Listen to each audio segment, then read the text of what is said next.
Welcome to the Deep Dive, where we unpack the ingenious systems that shape our interactive worlds.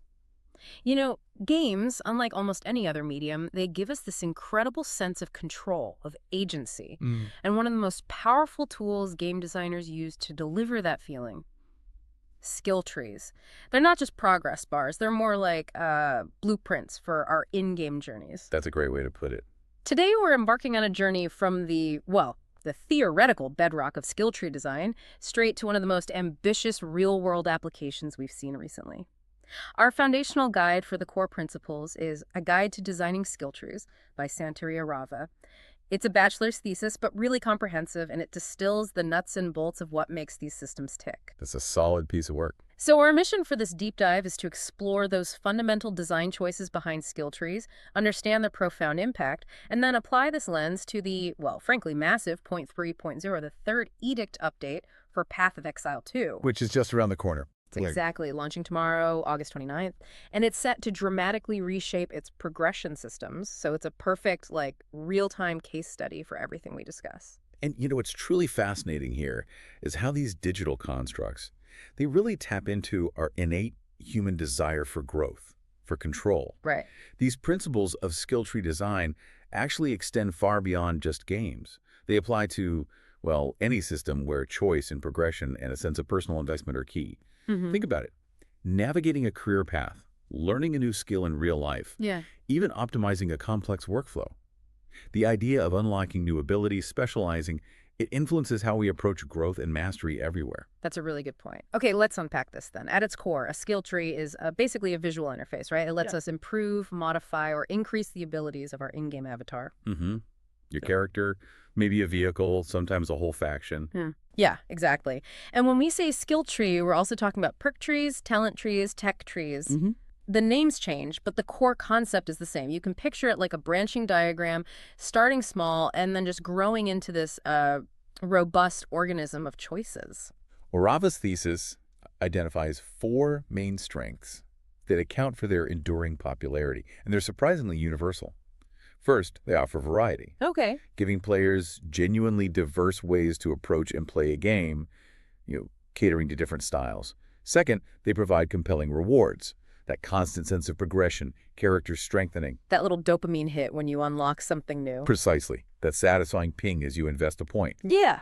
Third, there's significant replay value, because the ability to create different builds encourages multiple playthroughs. You finish one way and you immediately think, okay, next time I'm trying that branch. Mm-hmm. And finally, and this might be the most important, they foster a profound sense of ownership.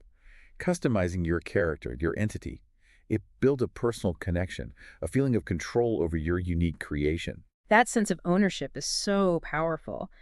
Now, to really appreciate modern skill trees, we need to understand their roots a bit. They evolved from earlier technology trees in strategy games. Like flowcharts, basically. Yeah, pretty much flowcharts for unlocking advancements. But it was really Stieg Hedlund, the designer behind Diablo 2, who brought them into the mainstream, solidified their modern action RPG design. I remember spending hours just planning my Diablo 2 character's progression before I even, started playing. Oh, absolutely. Yeah. Diablo 2 serves as a prime historical example. It demonstrated those 4 core strengths perfectly. It had 5 distinct classes, each with 3 separate skill trees, like the sorceress with cold, lightning, fire spells. Right. That meant 30 skills per class, and crucially, players had limited skill points. This limitation, it forced meaningful choices. You either specialize deep or you spread your points thin. Yeah, you couldn't have it all. Exactly. Despite some, let's say, early flaws, like no way to reallocate skill points easily. Oh yeah, respecting was tough back then. Very tough. But the system successfully leveraged variety, rewards, replay value, and ownership. Mm-hmm. So this raises an important question. If Diablo 2 kind of set that standard, where do you think other games, maybe even its spiritual successors, either brilliantly expanded on these ideas or perhaps stumbled a bit trying to innovate? That's a crucial point, and it leads us right into the core anatomy of these systems. So what does this all mean for someone designing or even just, messing around with these trees? Let's dive into the fundamental components. You've got your nodes, right? And they're usually one of 2 main types. passive skills and active skills. Mm-hmm. Passive skills are always on. They give you numerical boosts, like more health, more resistance. They just enhance your character's baseline power. Sort of under the hood improvements. Exactly. Those Active skills, though, those are new abilities you actually use. A new spell, a special attack. These tend to feel more immediately rewarding. You get that direct impact. You press a button, something cool happens. But they also demand more development resources, right? Animations, effects, balancing. Definitely more work for the creators. And beyond the skills themselves, designers use gating mechanisms. You can't just grab the best skill right away. No, that would break the progression. Right, so they use things like skill tiers. You have to invest points lower down first, or node connections, where you need prerequisites to unlock the next skill. It ensures a smoother growth curve. It structures the player's journey.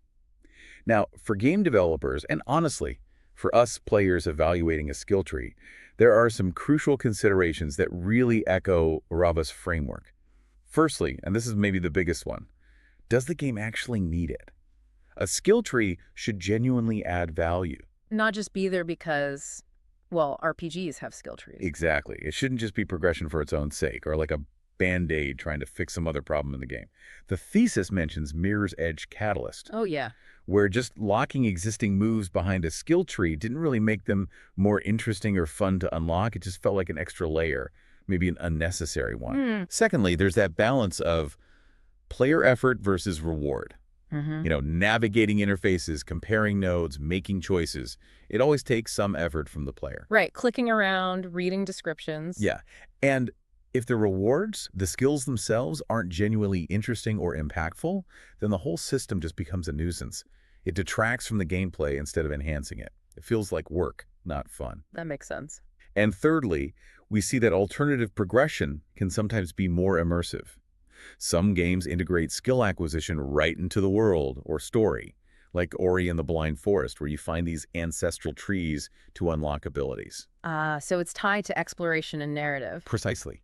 It gives you a plot-related reason for getting stronger, rather than just opening a menu. That idea of effort versus reward really resonates. It's like, I want the choice to matter, but I don't want to spend an hour navigating menus for a tiny, 1% stat boost. Yeah. And that brings us to what truly elevates a skill tree from just okay to genuinely great, meaningful choices. The best ones limit players just enough so that their decisions have real consequences. Trade-offs. Yeah, trade-offs. This fosters strategic thinking, boosts replayability. Contrast this with games like, say, Sekiro, Shadows Die Twice, or maybe Kingdom Rush Frontiers. In those, you can eventually unlock pretty much all the skills. Right, the completionist approach. Yeah, and once you have everything, the choices you made along the way kind of lose their impact, don't they? Why agonize over a choice if you'll eventually get it all anyway? The long-term customization and strategic depth diminish. Definitely. Another key takeaway from Arava's thesis is quality over quantity. It's far better to have a few truly great, impactful skills than just tons of uninteresting or, frankly, useless ones that just bloat the tree. Clutter. Every choice should feel significant, not just another tick in a box. And finally, usability is paramount. Because skill trees are fundamentally visual interfaces. You have to interact with them directly. Right. And Whitney Quisenberry's 5 criteria for good usability are super relevant here. Effectiveness, are the descriptions clear? Efficiency, can you unlock stuff quickly, ideally in just a couple of clicks? Minimize the clicks. Engagingness, does it look good? Does it feel like it belongs in the game's world? Error tolerance, does it prevent bad choices with gating or confirmations? And crucially, can you recover with respec options? Respecing is huge for error tolerance. Absolutely. And finally, ease of learning, does it match how players already think about progression? Even Path of Exile's original tree, famously huge and complex. Oh yeah, the sprawling beast. While it's a core feature and offers incredible depth, it often overwhelmed newcomers. That usability aspect could be tough. And that feels like a critical lesson its sequel seems determined to address. It certainly seems that way. All right, so with Arava's framework firmly in mind, meaningful choices, quality, usability, let's turn our attention to the ultimate stress test, the monumental Might 0.3.0, the third Edict update for Path of Exile 2, going live tomorrow. The big one. This isn't just a patch, it's a bold reimagining. The real question is, how well do these sweeping changes align with the principles of effective, engaging, and enduring skill tree design we just talked about? Well, the sheer scope is truly impressive. Beyond just the character progression, it adds Act 4, this non-linear Karui archipelago. 8 islands, 12 new bosses to explore, big expansion. Non-linear, that's interesting. Yeah, add some choice there, too. They've also streamlined the campaign, replacing the old cruel and merciless difficulties with 3 interlude acts. So you only need 1 playthrough of the main acts now. Oh, thank goodness. That was always a bit of a grind. Tell me about it. And of course, there's the new Rise of the Abyssals seasonal leak. Plus, they've thrown in significant qualities. Life features a universal sprint system, asynchronous trade with merchants tabs for automated selling, just making the whole experience smoother. Okay, QL is always welcome, but the core of our deep dive is in those dramatic shifts to the skill systems themselves, especially how players will make those meaningful choices. The most impactful change seems to be a complete support gem system overhaul. This is huge. Yeah, the previous restriction, where you could only have 1 support gem of each type per character, gone. Completely removed.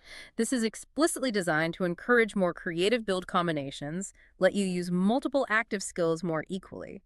We're also seeing multi-tier support gems and powerful new lineage supports for the endgame. Really specialized endgame stuff. Highly specialized gems designed to significantly amplify certain skills. Even things like Cast on Freeze, Shock, or Ignite are being combined into a single Cast on Elemental Ailment gem. It simplifies things, but also opens up new tactical combos. That directly hits variety and ownership, doesn't it? More tools, more ways to combine them. Exactly. And that's just the start for character progression. The passive tree itself, it's seeing an impressive expansion. Over 100 new clusters and notables. 100. Yeah, these are groups of smaller passives and those larger, more impactful passives you spec into. This, plus a 20–25% reduction in attribute requirements on items and skill gems. It's all aimed at fostering genuinely more diverse and creative builds, less friction to try new things. Lowering the barrier to experimentation. Precisely. We're also seeing new and reworked keystones and skills that fundamentally change playstyles. Again, hitting Orava's variety principle hard. For example, the monk gets Hollow Palm technique. It's a new keystone letting them gain massive bonuses for fighting unarmed, but only when wielding a quarterstaff. Completely flips the script on how you'd play that. So unarmed with a staff. Interesting paradox. Right. Or Walker of the Wilds, offering mana leech based on elemental damage, opening up new sustained strategies. And speaking of elemental effects, there's this fascinating new elemental infusion system. This one sounds complex, but potentially cool. Yeah, some elemental skills will now create persistent remnants on the ground. Other skills can then strategically consume these remnants for extra bonuses. So like setting up combos on the battlefield itself. Exactly. It's a layer of strategic interaction, promises more dynamic gameplay, requires more moment-to-moment decisions. It feels like a direct response to that effort versus reward balance, asking players to engage more actively for bigger payoffs. More thinking, potentially more power. So what's truly interesting now is how these sweeping changes are actually being received by the community. We're looking at discussions from the Path to Exile podcast, extensive Reddit threads. The theory crafters are hard at work already. Oh, absolutely. The removal of the support gem limitation, for instance, is broadly celebrated, especially for minion builds, apparently.